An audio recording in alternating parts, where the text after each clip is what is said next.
everybody, welcome to Vlogmas Day 9. So I'm wearing a beanie today. I get a little nervous wearing beanies in videos because sometimes I just like end up not happy with it. This is a different beanie. I don't know if I've actually worn this one in a Vlogmas video yet, but I think I'm gonna try it out today. It's a beanie day. I put on this little jean jacket. I got it recently. It's just kind of like oversized, baggy, cute. I'm wearing sweatpants. We're just very chill today. I have a lot on my mind today. There's like a lot going on. I talked about a little bit earlier in Vlogmas that I struggle with anxiety, and my anxiety is through the roof today, so I'm just gonna be honest. Like, I'm actually sitting here kind of shaking a little bit. It's rough. So instead of filming like a daily vlog style video, I thought that I would sit down for today's video and answer some questions. So I asked on Instagram if anyone had any questions they maybe wanted me to answer for this video. I don't know how I feel about this beanie, but I'm just gonna kind of go with it. So here we go. I got this question from more than one person, and it was about my like favorite coffee order. I actually got one question that was like, what's your favorite coffee order? And then what's your coffee order at Dunkin' and at Starbucks? Obviously, if you know me or you watch my videos or anything like that, you know that I'm obsessed and addicted to coffee. I wake up in the morning and before I even have fully opened both of my eyes, I'm making coffee. Like, I'm making coffee like this. It's the first thing I do. That's not true. I feed my cat first and then I make coffee immediately. I just feel like I can't even be a person without it. I'm completely addicted to it.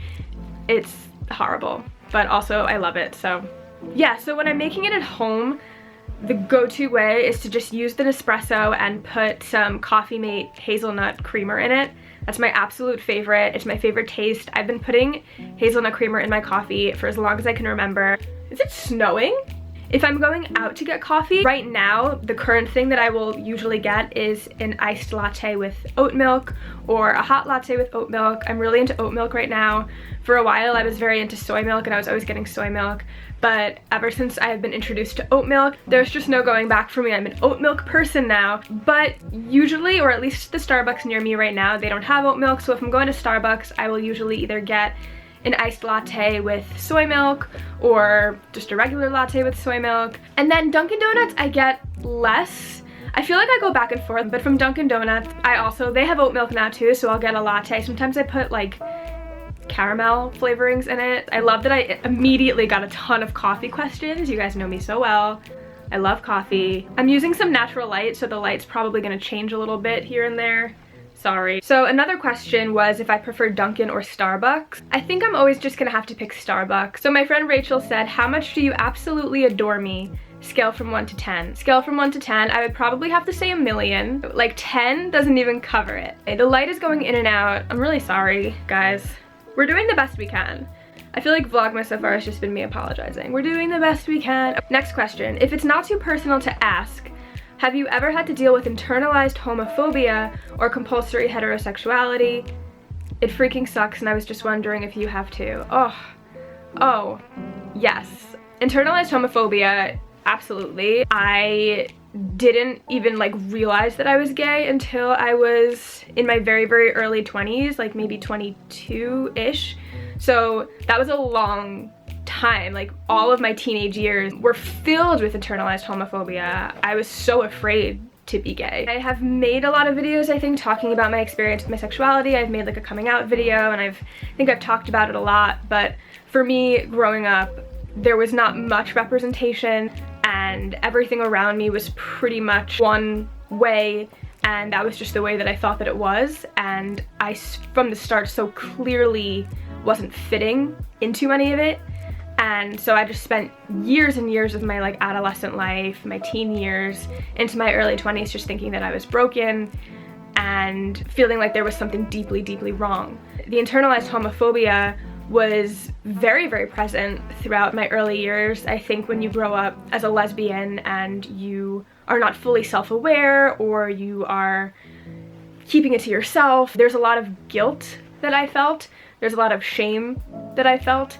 And you tend to carry that, and it takes a lot of work to undo it as you get older and as you experience, you know, either coming out or just being able to live freely. Internalized homophobia is very tough and it's very deep rooted. I know for me it starts from the very beginning. It started when I was a kid and I had my very first crush, and I thought to myself, this is dirty, this is not right, there's something wrong with you, bury it, bury it, bury it. You know, I think that was probably my very first experience with internalized homophobia, when I did have my first crush, which is such a beautiful, natural, wonderful, exciting feeling when you're younger to like have a crush on someone for the first time. And for a lot of us who grew up gay or in the LGBT community, initially when we feel that first feeling, because we're growing up in a heteronormative society, we immediately push it down or label it as wrong, bad, and that sits with you. It's an ongoing process, and for me, surrounding myself with other gay people was really key. How did you meet your LGBT friends? The honest answer is the internet, which I think is very common for a lot of gay people.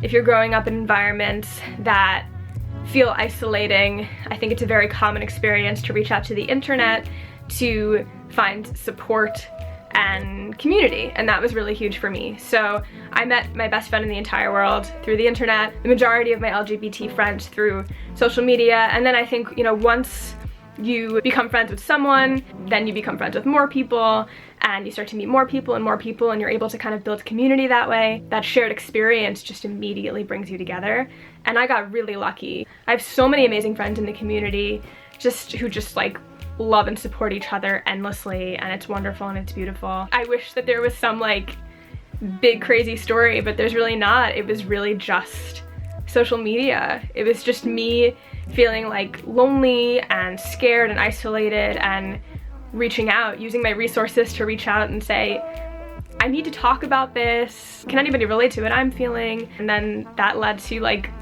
you know, some of the most special friendships of my life. So who are your current celebrity crushes? My current celebrity crushes. So right now in this moment, I guess I am crushing big time on Carla Gugino from when she was in The Haunting of Hill House situation. I'm kind of crushing on Zooey Deschanel right now because I'm watching New Girl. Who else am I crushing on right now in this moment? I think those are like the current ones. Yeah. If you could have any celebrity actress play you in a movie based on your life, which actress would you want to play you? I feel like anybody watching this could answer this question for me. The answer is Tatiana Maslany. She's literally the only one. Like, if for some reason my life is ever made into a movie, the only person allowed to play me, other than myself, is Tatiana Maslany. She's the only one. That's it. And I have felt this way since like 2013. We all know that I believe that she's the greatest performer of my lifetime, so who else? Who else would I ask but the person whose handwriting sits on my bicep, you know? When can we hear your new music? My friend Ari sent me that. Love you, Ari. Okay, so my new music, I've talked about it a little bit in these vlogs. It's getting there. I have written 2 songs. The second song is actually getting there. I've been working on it for a while. The first song came to me a lot quicker. The first song came to me literally in like a day.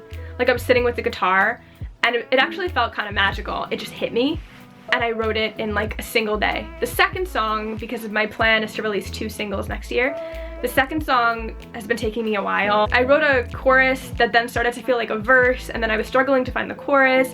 Just a lot of kind of, you know, things that were going on in the process of creating it, and it took a while. I would kind of step away from it and then come back to it. And recently I reached a point where I'm like, I think the song's almost ready. So they're ready, there's just a lot that I have to do. Now I have to begin the process of rehearsing them and recording them and the releasing process and the promotion of all of it. You know, there's a lot that I have to do. All things that I'm hoping to vlog for this channel, whether it's a part of Vlogmas or after Vlogmas. So stay tuned for that. Once the new year hits, I'm going to be diving back into it full force, and I'm gonna start recording it. Yeah, I'm so excited for you guys to hear it. This is really special for me. One good thing that happened this year. Let's keep the positive vibes going. That's so cute. My friend Bianca sent that. One positive thing that happened this year. This year sucked. Horrible year. Absolutely horrible. I think I'm gonna have to go with my music. I mean, that is gonna have to be the thing. Obviously, a lot of things didn't work out according to plan, and that's okay. And I think that the way that I tried to make the most of it ended up leading to the highlight of my year, which was my music and starting to write my music, and a couple of other things that I actually can't talk about yet. I'm hoping that there's gonna come a point when I can talk about a specific thing on this channel that happened that has been very exciting, but I can't yet. But basically there are some things relating to music and singing and things like that that happened for me this year, and those are definitely the highlights. When life gets hard, singing and music, it's just always been there for me, and I just I'm really excited about it. I did not have the energy to turn on my ring light, so sorry if the lighting's a little bit dark.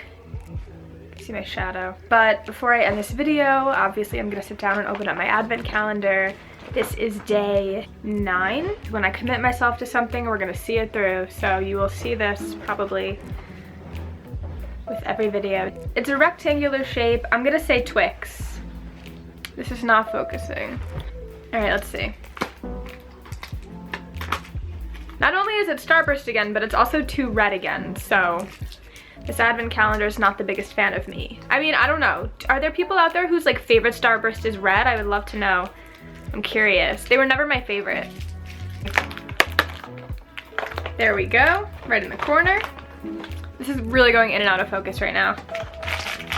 And to nobody's surprise, it's more gummies. Let's do the caramels. And number 9 is, once again, we have some black lava sea salt. Thank you so much for watching Vlogmas Day 9. I hope you enjoyed it, and I'll see you with the next one.